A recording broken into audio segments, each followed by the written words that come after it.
Hello friends, मैं राहुल आप सभी का प्रूडेंट स्टडी चैनल में स्वागत करता हूं। आज हम बात करेंगे 3 इयर्स एलएलबी प्रोग्राम जो इलाहाबाद यूनिवर्सिटी में इंट्रेंस एग्ज़ाम होता है एडमिशन को लेकर, उसके एग्ज़ाम पैटर्न का बात करेंगे और कितने क्वेश्चंस होते हैं एग्ज़ाम में उस पर बात करेंगे, कितने मार्क्स के होते हैं वो भी बात करेंगे, ठीक है। और कितने आवर्स आपको प्रोवाइड होंगे, ठीक है। आप लोग देख सकते हैं Allahabad university LLB 3 years admission 2021 का यह नोटिफिकेशन है। आइए हम लोग देखते हैं कि पैटर्न क्या होता है एडमिशन टेस्ट का, ठीक है। Law admission test shall be 2 hours duration. The test shall consist of 150 questions of 300 marks. आपको 300 मार्क्स के 150 क्वेश्चन मिलेंगे, ठीक है। प्रत्येक क्वेश्चन के लिए आपको 2 मार्क्स आवंटित किया जाएगा, ठीक है। आगे भी देखेंगे कि या निगेटिव होता है, निगेटिव मार्किंग होता है और नहीं, ठीक है ना। आप लोग देख सकते हैं the paper is divided into 3 part, ठीक है।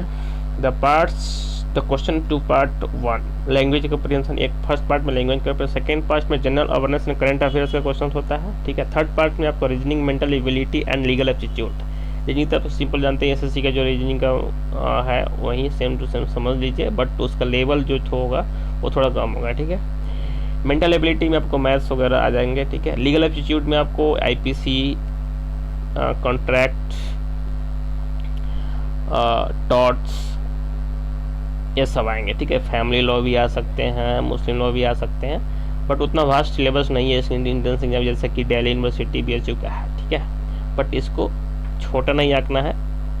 जिस तरह DU-LLB और BHU-LLB के लिए आपने प्रिपरेशन किया है और कर रहे थे, उसी प्रकार इसको भी बरकरार रखना है और अच्छे से मार्क्स लाने के लिए आपको उतना ही एफर्ट देना है जितना कि DU-LLB और BHU-LLB के लिए आपने दिया है, ठीक है। हालांकि एनटीए का जो पूछने का तरीका है आपने देख ही लिया है, मतलब 100 में से 60 to 70 स्टूडेंट को मतलब डिमोरलाइज कर दिया गया है, डिमोटिवेट कर दिया गया है, ठीक है।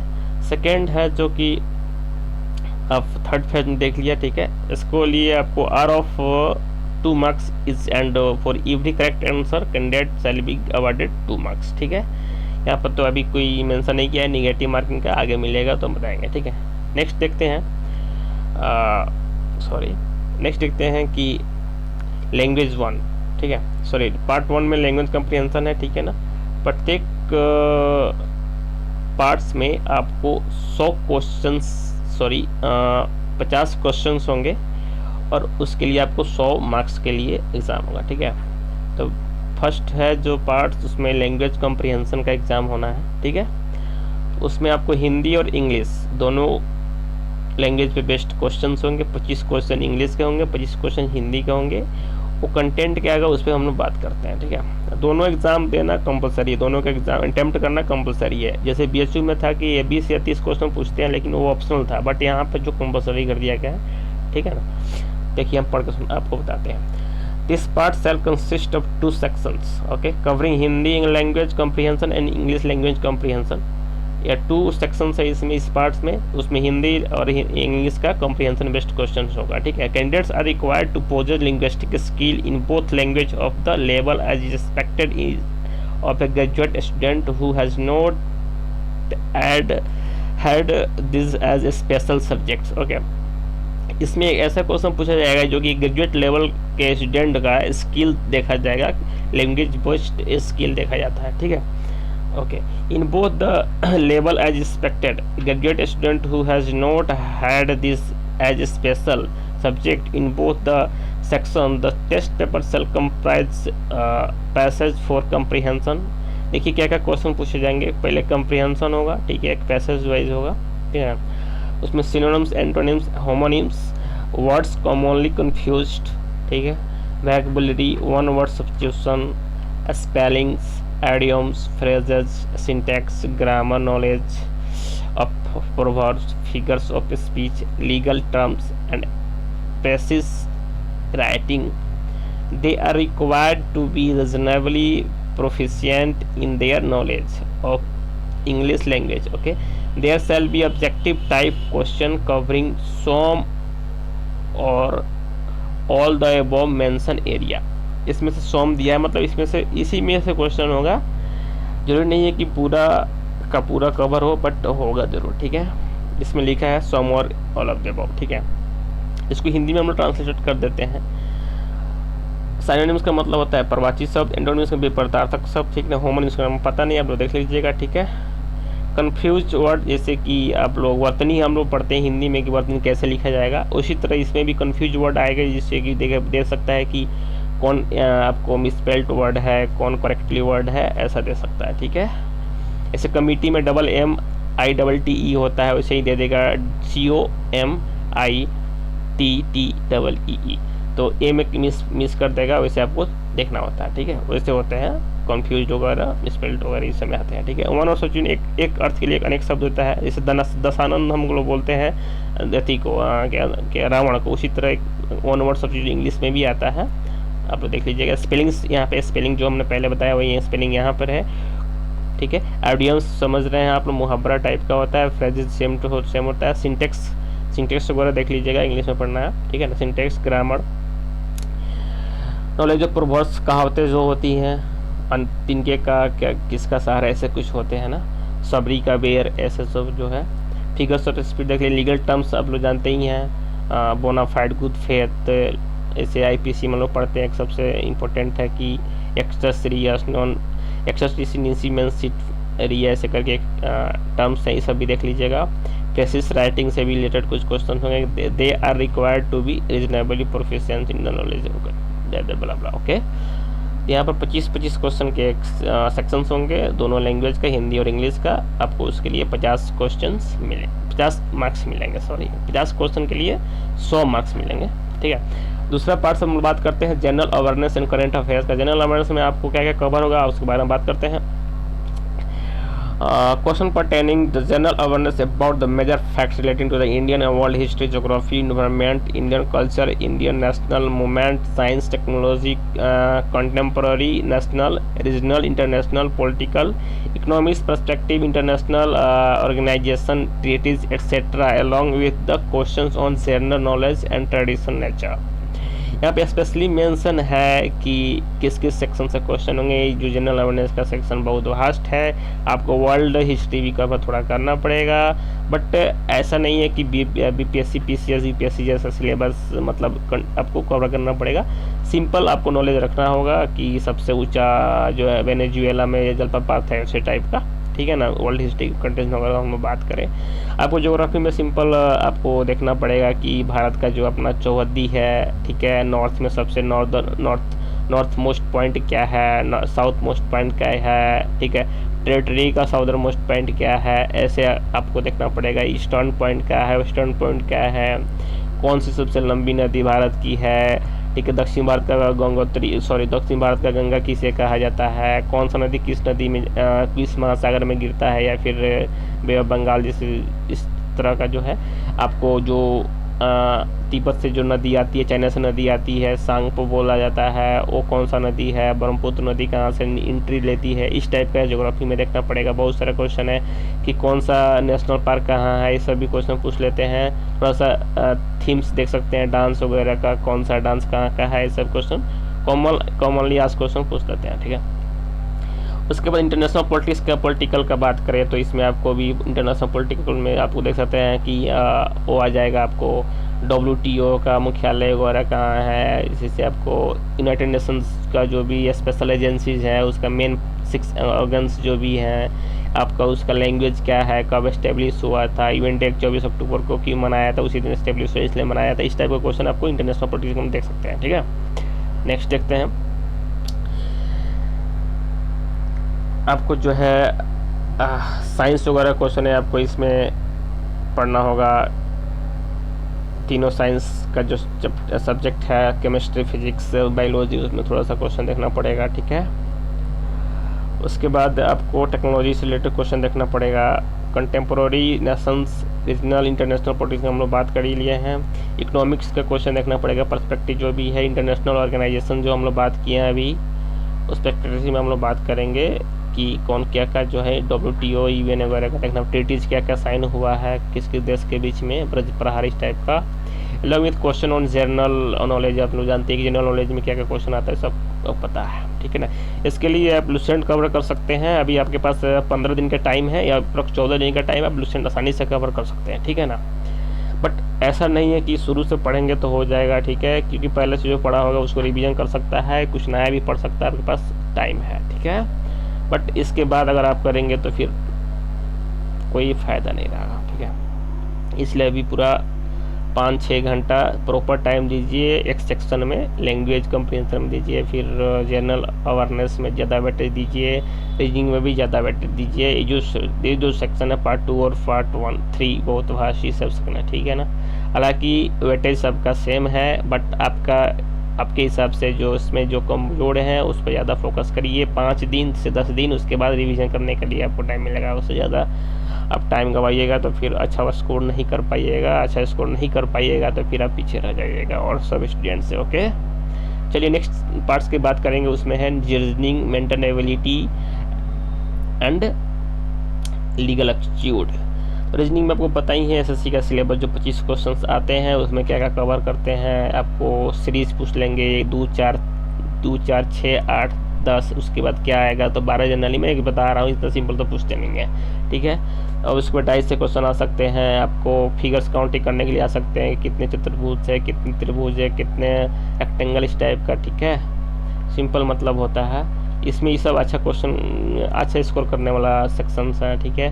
मेंटल एबिलिटी में सिंपल मैथ्स पूछ लेंगे। लीगल एप्टीट्यूड में आपको इसमें पॉलिटी भी, हालांकि पॉलिटी भी आ सकता है मुझे लगता है। आगे देखते हैं इसका कंटेंट्स क्या है। Mental ability logic, mathematical analysis, deducting, reasoning, odd even, description, classical logic, faculty, fallacy, analogy, syllogism, agreement and disagreement of to जज the bent of mind of candidates. The question in legal aptitude is related to the constitution। देखो यहाँ पे constitution है, यहाँ पे constitution based question हो सकते हैं। लीगल सिस्टम क्या क्या प्रोवाइड करता है उस पर बेस्ड क्वेश्चन है। लीगल प्रिंसिपल्स वगैरह, प्रैक्टिस स्ट्रेस पे यहाँ पर मेनली लीगल जो है आपको हम लोग बताया कि आईपीसी से धारा पूछ लेते हैं। हालांकि के बाद धारा पूछा गया था कि डावरी डेथ किस में तो कवर किया गया। डावरी डेथ आपको 304B में कवर किया गया है। उसके लिए कितना साल का सज़ा मिलता है तो 7 साल का सज़ा मिलता है। इस टाइप का जो प्रोविज़न आपको पूछ सकते हैं कि मर्डर किस सेक्शन में आईपीसी के 300 में है। आपको 299 में सेक्शन में क्या है आईपीसी के, तो आपको कल्पेबल होमिसाइड है, ठीक है। थेफ्ट किस में है 378 में है, ठीक है ना। डकैती 391 में है, ठीक है। इस टाइप के सेक्शन कॉमनली जो है पूछ सकते हैं। जो जनरल दिन में देख सकते हैं कि घटना घटती है, ठीक है। यहाँ पर चोरी हो गया, यहाँ पर डकैती हो गया, यहाँ पे नेग्लिजेंस हो गया, ठीक है। उसी तरह टॉर्ट्स में भी पूछ सकते हैं कि टॉर्ट्स का ओरिजिन कहाँ से हुआ, ठीक है। डिफॉर्मेशन क्या है, ठीक है। लाइबल डिफॉर्मेशन क्या है, सिलेंडर क्या है, इन्यूडो क्या है, इस टाइप के क्वेश्चन पूछ सकते हैं। सिंपल ये वाला, ठीक है। कॉन्स्टिट्यूशन में आपको पढ़ना है। वैसे तो कॉन्स्टिट्यूशन पढ़ने के लिए आपको मतलब इंटेंस को लेकर इस सब का जो दिल्ली का जो इंटेंस होता है, एलयू का हालांकि अलग ही कंटेंट्स एग्जाम पूछा गया था, हमने भी दिया था, ठीक है ना। अभी कमेंट बॉक्स में अपना स्कोर दे सकते हैं। एलयू का हाल सबको पता चला गया है कि कितना स्कोर किया है आपने, ठीक है। तो मेरा ग्रुप भी मतलब ओमर सीट था, आपका क्या था, कितना स्कोर किया आप कमेंट बॉक्स में दीजिए। हालांकि अभी रिजल्ट अनाउंस नहीं किया गया है, मेरिट लिस्ट नहीं बनाया लखनऊ यूनिवर्सिटी का, लेकिन आंसर की आपको आ गया है। आप लोग अपना आंसर दे सकते हैं। अगर किसी को नहीं पता चल रहा है कि कैसे देखें तो आप कमेंट बॉक्स में लिख सकते हैं। आपको लिंक प्रोवाइड कर दिया जाएगा Lucknow university 3 years LLB program का, ठीक है, 2021 एंट्रेंस। आगे हम लोग देखते हैं। तो कॉन्स्टिट्यूशन में आपको देख सकते हैं कि कैसे अपना कॉन्स्टिट्यूशन बना, उसमें ड्राफ्टिंग कमेटी का चेयरमैन कौन था, फंडामेंटल राइट्स किस पार्ट्स में फॉलो करता है, फंडामेंटल का आर्टिकल कहाँ से कहाँ तक है, किस आर्टिकल में क्या है, ये सब क्वेश्चन जरूर से देख कर जाइएगा। ये सब हमेशा क्वेश्चन पूछता है, ठीक है। आगे देखते हैं। यहाँ पर आपको समराइज कर दिया गया। लैंग्वेज कंप्रीहेंशन 50 से क्वेश्चन होंगे, उसमें 25 क्वेश्चन हिंदी के, 25 क्वेश्चन इंग्लिश के होंगे, 100 मार्क्स के होंगे, ठीक है। जनरल अवेयरनेस में करंट अफेयर्स होंगे है 50 क्वेश्चन सब दोनों मिलाकर होगा, ठीक है। Reasoning, mental ability and legal aptitude में 50 क्वेश्चन होंगे, 25 क्वेश्चन इसमें यहाँ पर देख लीजिए 25 क्वेश्चन तो आपको रीजनिंग एंड मेंटल एबिलिटी के होंगे। हम आशा करते हैं कि 25 का 50 आपको श्योर है। लीगल एप्टीट्यूड आप जैसा तैयारी करिएगा वैसा आएगा, ठीक है ना। चलिए टोटल आपको 300 क्वेश्चन 300 मार्क्स के क्वेश्चन होंगे, ठीक है ना। आगे पढ़ लेते, if the candidate found engage in any verbal और इसमें दिया गया कि कोई भी गलती करता है एग्जाम के दौरान तो आपको निष्कासित कर दिया जाएगा और आपको 5 साल तक कोई भी एग्जाम नहीं देना चाहिए, ऐसा भी प्रावधान होता है, ठीक है। अब आते हैं हम लोग आपको 2019 के क्वेश्चन पूछे गए उस पर बेस्ड आधारित जो भी प्रीवियस ईयर के क्वेश्चन है वो क्वेश्चन पेपर देखकर हम एनालाइज कर सकते हैं कि कैसे हम लोग प्रिपरेशन करना चाहिए, ऐसा क्वेश्चन अटैम्प्ट करना चाहिए और अच्छा स्कोर करना चाहिए ताकि हम लोगों को मेन कैंपस मिल जाए एंड मेन कैंपस मिलने के साथ साथ हॉस्टल भी प्रोवाइड हो जाए, ठीक है। चलिए सॉरी हाँ, तो गाइस हम लोग यहाँ पर देख सकते हैं विधि प्रवेश परीक्षा यानी लॉ एग्जाम का जो LLB का पैटर्न जो है 2019 का एग्जाम हुआ था उस पर आधारित है। हालांकि यहाँ पर दिया गया है कि कुल 300 अंक है, तो प्रत्येक भाग में 100, अभी जो हमने बताया यहाँ पर क्लियरली मेंशन किया गया है कि 2 अंक प्रति प्रश्न पे मिलेगा आपको और 0.5 अंक की कटौती की जाएगी, ठीक है। आप लोग जो भी एडमिट कार्ड आएगा और जो क्वेश्चन पेपर मिलेगा उस पर क्लियरली मेंशन होगा यह बात। अगर ऐसा है तो कटौती होगा तो आप लोग सोच समझ के अटेम्प्ट कीजिएगा, अगर कटौती नहीं होगा तो पूरा कर लीजिएगा, ठीक है। चलिए हम क्वेश्चन पेपर की तरफ बढ़ते हैं। लैंग्वेज कॉम्प्रिहेंशन पार्ट 1 में था, यहाँ पर सेक्शन 1 यानी हिंदी का क्वेश्चन पूछा गया है कि अक्ल का दुश्मन किसे बोलते हैं। यहाँ पर देखिए क्वेश्चन क्या कह रहा है, प्रश्न 1 से 2 तक प्रश्नों में प्रत्येक मुहावरे के अर्थ के 4 विकल्प दिए गए हैं, इनमें से उचित विकल्प का चयन कीजिए। अक्ल का दुश्मन तो क्या होता है? अक्ल का दुश्मन शत्रु होता है या मित्र होता है या महापंडित होता है, महामूर्ख होता है, हालांकि शत्रु होगा, ठीक है। इसका आंसर आपको एक क्वेश्चन पेपर के लास्ट में दिया गया है, let me check the answer, उनका डी दिया गया है। डी का मतलब जो है महामूर्ख, अक्ल का दुश्मन जो है महामूर्ख को बोलते हैं, ठीक है। तो हिंदी का भी नॉलेज मेरे पास उतना नहीं है, हालांकि मैं भी प्रिपरेशन अच्छे से कर रहा हूँ, तो हो जाएगा, ठीक है। माफ़ कीजिएगा कि हमने शत्रु बोल दिया था, महामूर्ख दिया है, अपने हिसाब से अपना क्वेश्चन का आंसर देख लीजिएगा, ठीक है। हम यहाँ पर एक आपको क्वेश्चन पेपर का एनालाइज कर दे रहे हैं कि कैसे क्वेश्चन पूछते हैं, इस हिसाब से अपना तैयारी कर लीजिएगा, ठीक है। दूसरा क्वेश्चन अर्थ आधा तितर आधा बेटर, मतलब होता है कि रंग बिरंगा होना, बेमेल होना या फिर उचित सामंजस्य का अभाव या छोटा बड़ा होना, आधा तितर आधा बटेर, तो बेमेल तथा बेढंगा होना चाहिए। Let me check the answer, D दिया है, यहाँ पर देख सकते हैं डबल डॉट का प्रयोग किया गया है, तो डी आंसर होगा, ठीक है। महात्मा शब्द का विलोम क्या है? तो महात्मा गांधी को महात्मा बोले थे कौन? रविन्द्रनाथ टैगोर, शायद हाँ, महात्मा को महात्मा रविन्द्रनाथ टैगोर बोले थे, और राष्ट्रपिता आपको सुभाष चंद्र बोस बोले थे, ठीक है ना। तो दानव तो होगा नहीं, भोगी तो होगा नहीं, दुरात्मा और सब असब हो सकता है। Let me check the answer, 6 का क्या दिया गया है? डी। मेरा गलती हो रहा है भाई, सॉरी। इसका आंसर है आपको 6 का दुरात्मा, ठीक है। चलिए अवनी का विलोम शब्द क्या है? तो अवनी का विलोम शब्द अंबर है। चप्पल का विलोम शब्द क्या है? चप्पल का विलोम शब्द गंभीर है। इस टाइप से क्वेश्चन पूछ सकते हैं। देख सकते हैं आपको सदाचार में उपस्वर क्या है? सदाचार उपस्वर का मतलब होता है कि आगे आने वाला प्रत्यय का मतलब होता है बाद में, ठीक है। तो सत्य होना चाहिए, देख सकते हैं यहाँ पर सत्य, ठीक है ना। तो रेलगाड़ी शब्द कौन सा है? तो तद्भव है, देशज है या शंकर? शंकर वैसा शब्द होता है जो विदेशज और देशज दोनों के मिलाकर शायद बनते हैं, उसे शंकर बोलते हैं। जैसे यहाँ पर देखते हैं रेल जो विशेषज है और गाड़ी जो देशज है, दोनों से मिलाकर बना है तो शंकर हो जाएगा, ठीक है। लेखक शब्द में प्रत्यय क्या है? अक होना चाहिए या ईक होना चाहिए? तो अक आंसर है। ईक तो होगा नहीं, क्योंकि आइक होगा इस टाइप का होता तो ईक होता, तो अक होगा, ठीक है। इस टाइप का क्वेश्चन पूछ सकते हैं। नया शब्द का स्त्रीलिंग क्या होता है? स्त्रीलिंग पुलिंग से भी क्वेश्चन पूछ सकते हैं। यथाशीघ्र का समास बताइए, यथाशीघ्र का समास भी देख सकते हैं आप लोग। चौराहा। आगे नेक्स्ट क्वेश्चन है चंद्रमा का पराजित शब्द, पराजित शब्द भी क्वेश्चन है, आप आगे देख सकते हैं। जगन्नाथ किस संधि का उदाहरण है? उल्लास का संधि विशेष, संधि विशेष भी थोड़ा पढ़ लीजिएगा। शुद्ध शब्द बताना है आपको, वर्तनी में आता है उसको भी पढ़ लीजिए। जिजीविषा क्या होता है, उसको कैसे लिखा जाता है, ठीक है। जिसका जन्म कन्या के गर्भ से हुआ हो उसको क्या बोलते हैं? तो उसको बोलते हैं कानिन, ठीक है। इस टाइप का क्वेश्चन आपको देखने को मिल जाएंगे, ठीक है। अब आते हैं कॉम्प्रिहेंशन, जो ये 25 क्वेश्चन हो गए आपको इससे। हम एक्सपेक्ट किए थे कि आपको ये भी क्वेश्चन पूछेंगे कि कौन सा बुक किसने लिखा है, ऐसा कुछ क्वेश्चन पूछा नहीं है, तो आप इसको स्किप कर सकते हैं। इस बेस्ट पे क्वेश्चन है, उसको आप लोग देख सकते हैं। ठीक है, नेक्स्ट क्वेश्चन की तरफ बढ़ते हैं, सॉरी नेक्स्ट सेक्शन की तरफ। सेक्शन बी में आपको लैंग्वेज कम्प्रीहेंशन इंग्लिश का है। ठीक है, देख लीजिए 2 क्वेश्चन है आपको थी, सीधे सीधे आपको प्रीपोजिशन से मिल गया है। तो each of the boys boys है तो हैज तो आएगा नहीं, हैव या आर हो सकता है, are got a book. Each of boys have got a book होना चाहिए। लेट सी द आंसर 26 का। 26 का एक कैसे दे दिया है यार।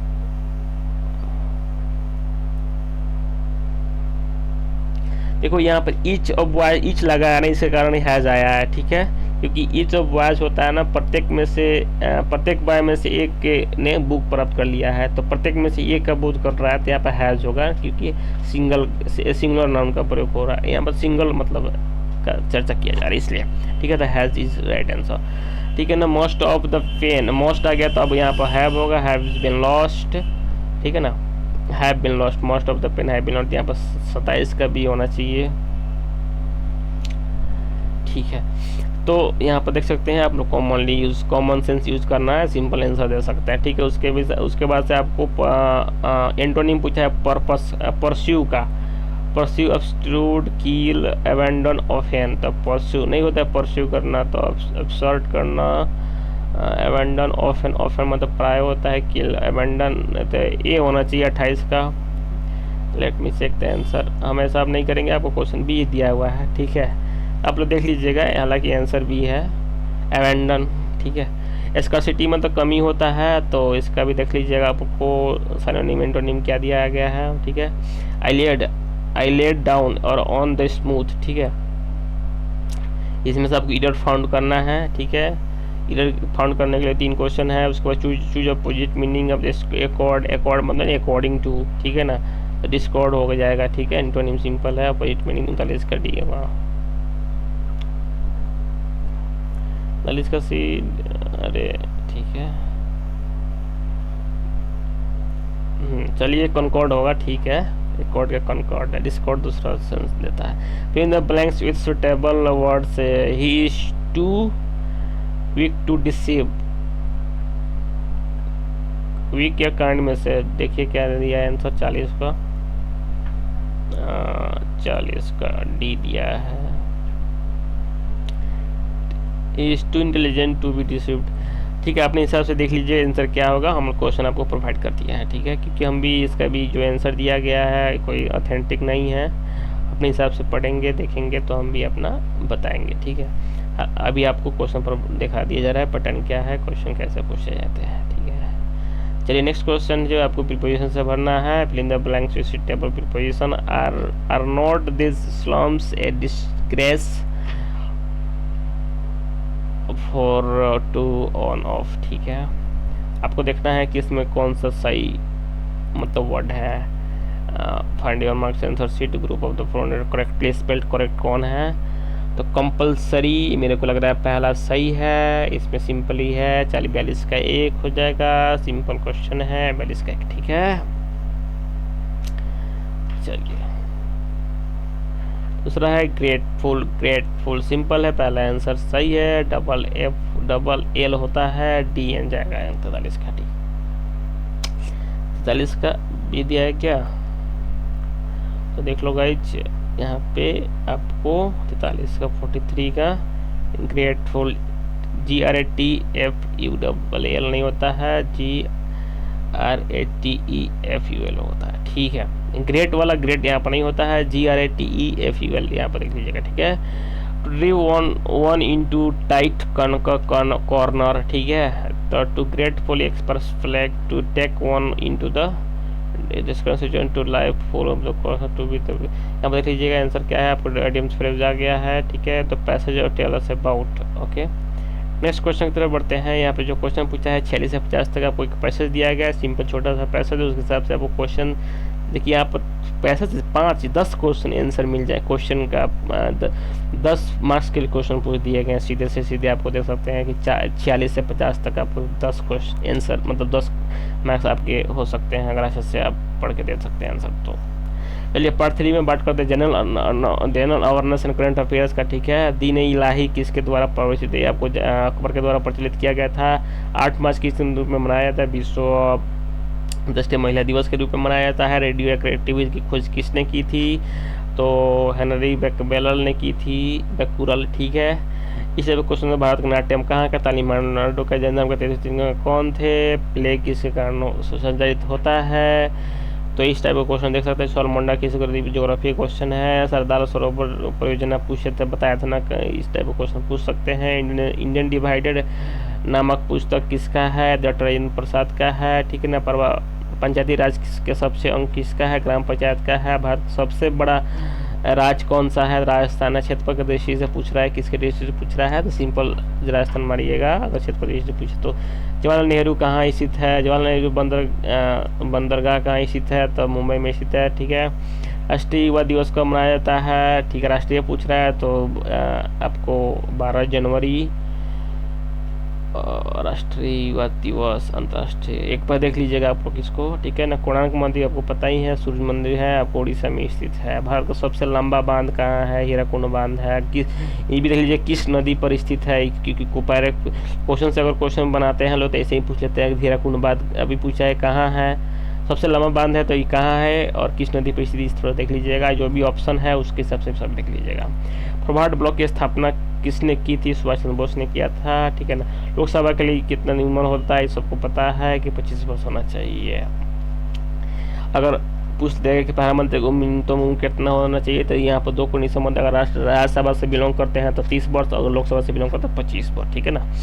तो ऐसे कॉन्ट्राडिक्टरी क्वेश्चन नहीं पूछेगा। बल कैसे मतलब पता ही है आपको, यहाँ पर न्यूटन होगा, आंसर डाइन दिया है, कैसे दे दिया है 89 का, ये होगा, सही है, गलत उन्होंने टर्म किया है, डाइन नहीं हुआ, ठीक है ना। 1 नंबर 10 के पास 5 डाइन होता है, लेकिन डाइन का ऐसा ही मात्रा पूछ रहा है तो बल का तो न्यूटन ही होगा ना, ठीक है। अंतिम मुगल सम्राट कौन था, तब बहादुर जफर था, पता ही है सबको।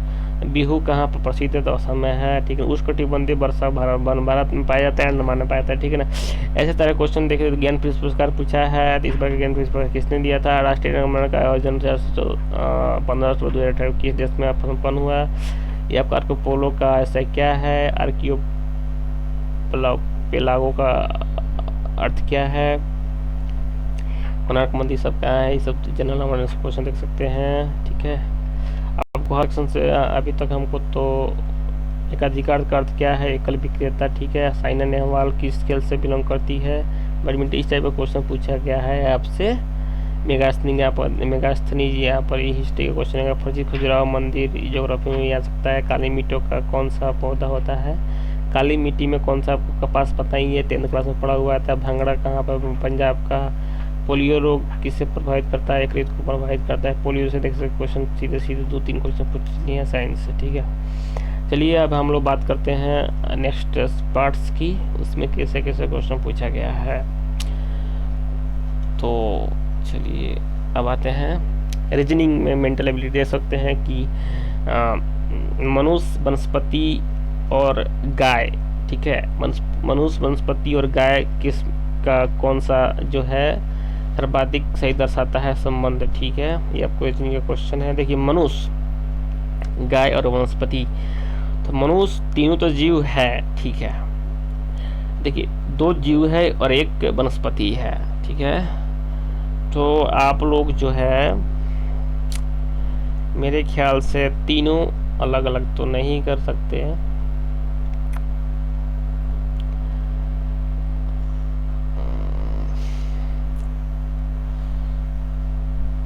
मेरे ख्याल से 101 का आंसर जो होना चाहिए, सी आंसर होना चाहिए 101 का। ये दिया है, पता नहीं कैसे दिया है यार, ये तो तीनों अलग अलग दे दिया है, ठीक है। वैसे नहीं दे सकते हैं, सबका एक एस्पेक्ट होता है। मनुष्य, वनस्पति और गाय, गाय और मनुष्य जीव हैं, ठीक है। लेकिन यहाँ पर मनुष्य और गाय और तीनों अलग अलग चीज़ें हैं, इस हिसाब से दे सकते हैं आंसर होगा, ठीक है ना। आपको सिंपल है, आपको ये जो है DIB SMF ये आपको देख सकते हैं। कोडिंग अच्छी अल्फ़ाबेटिकल सीरीज का क्वेश्चन है, सिंपल, उसका प्लेस वैल्यू देखकर आप बना सकते हैं, ठीक है। संख्या श्रेणी का सेम टू सेम क्वेश्चन है कि 1 का मल्टीप्लाई 2 से कर दिया, 2 का मल्टीप्लाई 4 से कर दिया, सॉरी 1 में 2 से गुना कर दिया, 2 में 2 से गुना कर दिया, 4 में 2 से गुना, 8 में 16 आंसर हो जाएगा। ठीक है, सेम टू सेम वैसे ही क्वेश्चन आया है कि उसमें आधा से भागा प्लस जोड़ दिया है। देखिए 40 में 7 जोड़ा 47, 47 में 7 जोड़ा 54, ठीक है ना। उसी तरह 60 में 7 घटाया 53, 53 में 7 घटाएगा तो कितना आंसर आएगा बताइए? 33 थोड़ी ना आएगा। 40 में 7 जोड़ा तो आपको हो गया 47, 47 में 7 जोड़ा तो हो गया 54। और नेक्स्ट सीरीज देखते हैं, 60 में 7 घटाया तो होगा 53, 53 में 7 घटना चाहिए। ठीक है, तो 7 घटेगा तो आंसर ऑप्शन होना चाहिए था एक आपको 36, बट 36 ऑप्शन में तो है नहीं। तो अब दूसरा लॉजिक देखना पड़ेगा। यहीं तक लॉजिक ही बच रहा है प्लस। अच्छा ऐसे देखते हैं हम,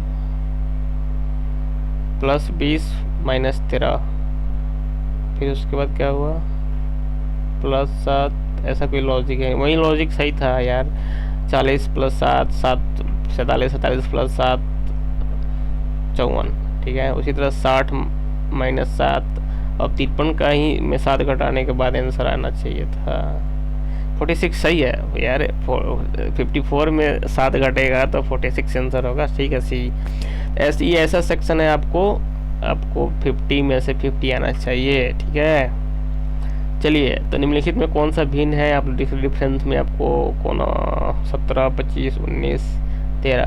तो 25 जो है आपको एक मतलब कि 5 का स्क्वायर कर सकते हैं। ठीक है ना। और जो 13, 19 और 17 जो है आपको ओड नंबर नहीं है, ऐसे बोल सकते। एक होता है ना प्राइम नंबर, ठीक है ना, प्राइम नंबर है। और 25 जो है आपको प्राइम नंबर नहीं है, तो यहाँ पर 25 आंसर होगा। इसी तरह ये दे सकते हैं इनमें से कौन सा जोड़े चुने, ये सब दिया गया है। ठीक है, पाकिस्तान का इस्लामाबाद उसका राजधानी, श्रीलंका का कौन होता है? जयवर्धन कोटम, ऐसे कुछ होता है ना, पूरा डी आंसर इस टाइप का देख सकते हैं। नेक्स्ट जो है ढांचा मकान। उसके बाद देखिए कैसा कैसा क्वेश्चन पूछा गया है। आपको निष्कर्ष और कथन दिया जाता है, तो आपको उसमें से मतलब स्टेटमेंट दिया जाता है, उसमें निष्कर्ष निकालना होता है। ठीक है ना, कथन दिया जाता है। तो पहला जो कथन है कि सभी कागज थैले हैं। ठीक है भाई, कोई भी थैले हरा नहीं है, वो भी ठीक है। निष्कर्ष क्या है? कोई भी कागज हरा नहीं है। आप यहाँ पर देख सकते हैं, अपने हिसाब से बना सकते हैं। इसके भी थोड़ा सा वेन डायग्राम ही कर सकते हैं, नहीं तो लॉजिक से बना सकते हैं। ठीक है, कुछ थैले कागज है, ठीक है, उससे हम एक ही 2 स्टेटमेंट पर आधारित है। ठीक है, कथन कुछ इसी तरह है कि कुछ रेलगाड़ी या चित्र है, कुछ रेलगाड़ी या चित्र है। ठीक है, कुछ रेलगाड़ियाँ चित्र नहीं है। ओके, तो निष्कर्ष जो है 1, 2 ऐसे देख सकते हैं। कुछ रेलगाड़ी वृक्ष हैं, कुछ वृक्ष चित्र नहीं है, कुछ रेलगाड़ी चित्र है। कुछ रेलगाड़ी वृक्ष हैं, कुछ वृक्ष चित्र नहीं है। तो कुछ चित्र है तो कुछ रेलगाड़ी जो वृक्ष है तो कुछ रेलगाड़ी चित्र होगा ही। ऐसे सब छाट सकते हैं। ठीक है, चलो पहला जो है कि कैसे 15 में स्टार के जवाब पर क्या रखेंगे? 274 होगा। गुना करेंगे तो होगा नहीं, गुना करके 2 गुना करेंगे तो देख लीजिएगा, आप लोग इस हिसाब से देख लीजिएगा। ठीक ना, यहाँ पर इस तरह देख सकते हैं 157 जो है, अगर उसको 2 गुना करेंगे, ठीक है, तो क्या होगा? 157 का 2 गुना करेंगे तो देखिए क्या होता है, 7 में 14, 15 2 12, 2 3, ऐसा कुछ नहीं होगा। ठीक है, ऐसे हिसाब से देख सकते हैं। ठीक है, चलिए नेक्स्ट क्वेश्चन जो है यहाँ पर देखिए, वर्ष 1998 स्वतंत्रता दिवस इतना बुधवार को मनाया गया, तो वर्ष 1989 में यह दिन किस को मनाया गया? ठीक है, यहाँ पर देख सकते हैं किस दिन को मनाया गया। 10 सेंटीमीटर लंबाई की एक घन से 2 सेंटीमीटर लंबाई वाले कितने घन बनेंगे? यहाँ पर आयतन को आयतन में भाग दीजिएगा, आंसर आ जाएगा। 5:15 पर दोनों सुइया के बीच की डिग्री का पता लगाइए। ये सिंपल है, वेन डायग्राम बना के, मतलब डायग्राम बना के वैसे कर लीजिएगा। यदि इतना को इतना लिखा जाता है, इतना को क्या लिखा जाएगा? सिंपल क्वेश्चन है। ये दिशा में जाता है, 5 में बायां मुड़ता है, ये सिंपल क्वेश्चन है। आपको देख सकते हैं ये भी सिंपल है। ठीक है ना, तो रीजनिंग में हमको देख सकते हैं कि कोई दिक्कत नहीं होना चाहिए, रीजनिंग से भरा पड़ा है क्वेश्चन। ठीक है, भारत के पूर्व निर्णय का संवैधानिक आधार क्या है? भारत के पूर्ण निर्णय का संवैधानिक आधार क्या है? अनुच्छेद पूर्ण निर्णय। तो भारत में पूर्ण निर्णय के इंग्लिश में होगा तो पता चल जाएगा, बट पूर्व निर्णय क्या है? जुडिशियल रिव्यू का बात करता है तो अनुच्छेद 13 ऑप्शन तो है नहीं। पूर्ण निर्णय 36 होगा फिर, ठीक है। एक अपीलेट जुडिक्शन आता है, ठीक है, 36 में तो होना चाहिए। हिंदी में इंग्लिश में तो सही हो जाता है, ठीक है, मतलब ठीक है। अभी इसको हमको खुद बनाना है तो इसलिए मैं आंसर कर नहीं देखूंगा, ठीक है। यदि आप पंक्ति में इतना दोनों सीधे से, अच्छा चलिए आगे क्वेश्चन देखते हैं।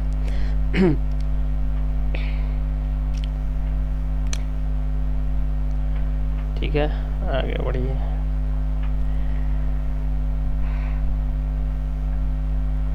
ये कोडिंग का क्वेश्चन 121 नंबर, 121 नंबर, ठीक, 122, उसके बाद 122 से यहाँ तक देखिए हम लोग, ठीक है, 149 तक।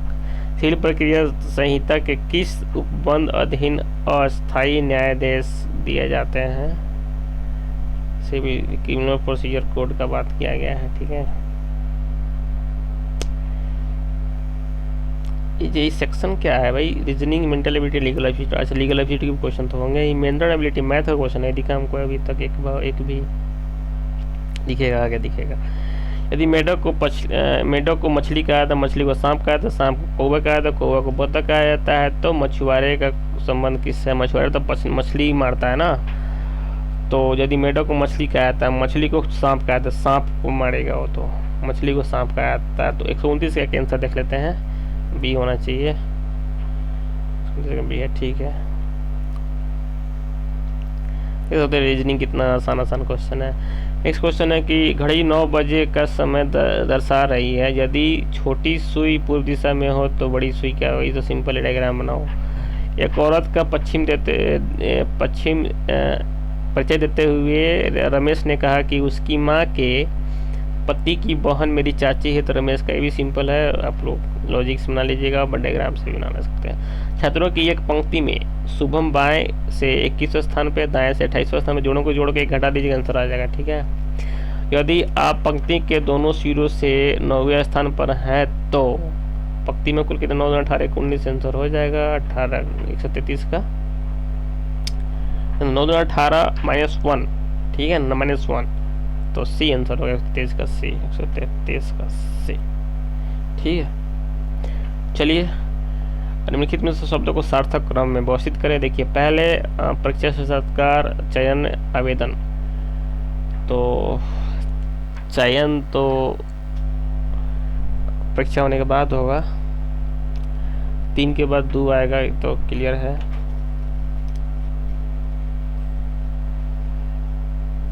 तीन के बाद किसी में नहीं है तो सी है वो आंसर, 134 का सी। 34 का ये दिया है, 1 मिनट, जो इंग्लिश हिंदी वर्ड वर्ड होता है ना, थोड़ा सा कंफ्यूजन होता है। आवेदन, अच्छा, आपको परीक्षा के बाद साक्षात्कार होता है, चेक किया जाता है क्या काम किसने क्या दिया, मतलब क्वेश्चन का आंसर, उसके हिसाब से उसका मेरिट बनेगा, उसके बाद चयन होगा ना, ठीक है।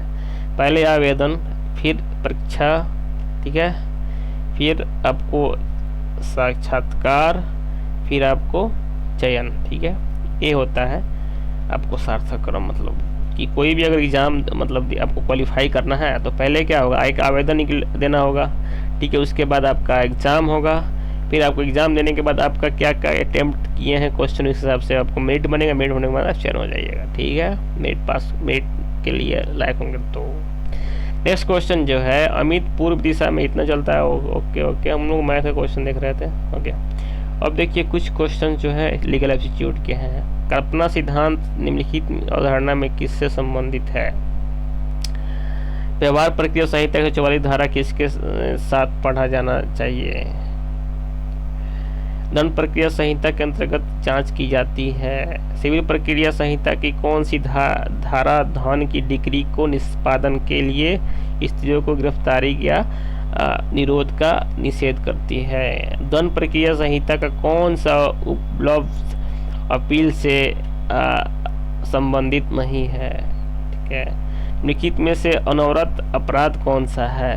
ठीक है, अनवरत का मतलब एक्चुअली हमको पता नहीं है, लेकिन अगर आ जाएगा इंग्लिश में तो बता देंगे। अपहरण, बलात्कार, चोरी का, दुष्प्रेरण का। ठीक है, भारतीय दंड संहिता की किस धारा में दहेज मृत्यु का उपलब्ध है, मतलब उपबंध है? तो यही होगा 304 के बी में है, एक आंसर हो जाएगा इसका। ठीक है, देखिए लीगल एप्टीट्यूड से मान 10 से 12 क्वेश्चन ही है, हालांकि लीगल का जब एग्ज़ाम है तो वेटेज ज़्यादा होना चाहिए।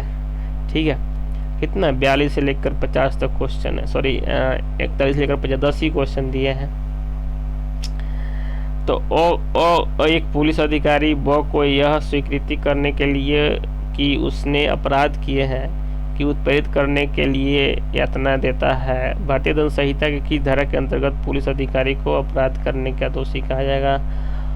तो यहाँ पर 330, 326, 328 यहाँ पर धारा देखने पर क्लियर हो जाएगा। ठीक है, तीन प्रकार दंड संहिता के उपबंध में। ठीक है, इतने सारे जो क्वेश्चन देख लिया आप, तो 150 क्वेश्चन 300 मार्क्स के होंगे। हालांकि निगेटिव मार्किंग इस बार है कि नहीं, आपको क्लियर कर दिया जाएगा क्वेश्चन पेपर में। ठीक है, तो नेक्स्ट मिलते हैं नेक्स्ट वीडियो में, तब तक के धन्यवाद। अगर आप इसको भी PDF चाहिए, इसका डिस्क्रिप्शन बॉक्स में इसका लिंक मिल जाएगा, वहाँ से आप लोग डाउनलोड कर सकते हैं। ठीक है,